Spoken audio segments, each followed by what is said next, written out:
इस बार का जो प्रोजेक्शन है वो आप बता देते हैं पहले, लेकिन मुख्यमंत्री के तौर पर जो है पसंद मुख्यमंत्री हैं योगी आदित्यनाथ, लेकिन बीजेपी को 76 से 82 सीटें मिल सकती हैं। 76 से 82 सीटें मिल सकती है अवध में बीजेपी और उसके साथियों को। समाजवादी पार्टी की बात करें तो 34 से 38 सीटें मिल सकती है समाजवादी पार्टी और उसके साथियों को। कांग्रेस पार्टी 1 से 3 सीट हासिल कर सकती है और बीएसपी के नाम के सामने आप 0 देख रहे हैं।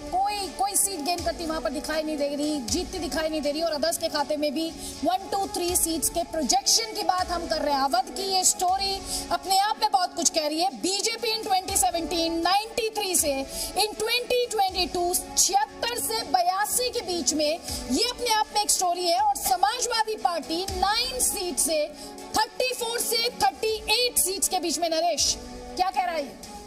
मैं अदिति सबसे पहले अदर्स पे जाऊंगा कि सब लोग जानना चाहेंगे अदर्स कौन है, क्योंकि हमने बाकी कॉलम तो भरा के बता दी कौन पार्टी है। तो इसमें जो 1 से 3 सीटों की प्रोजेक्शन है उसमें राघव भैया की पार्टी है जो 2-3 सीटों पे काफ़ी प्रभाव रखती है, मैं बता दूं।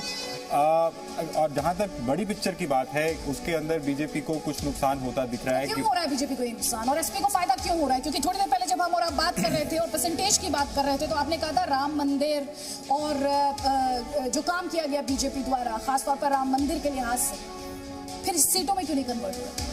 वोट शेयर जब बढ़ रहा है, मार्जिन जब कॉन्टेस्ट बाइपोलर होता है अदिति, तो मार्जिन जो है वो बहुत फाइन हो जाते हैं। उसके अंदर अब जो स्विंग परसेंटेजेस हैं वो बहुत बड़ा मैटर करने लग जाती हैं।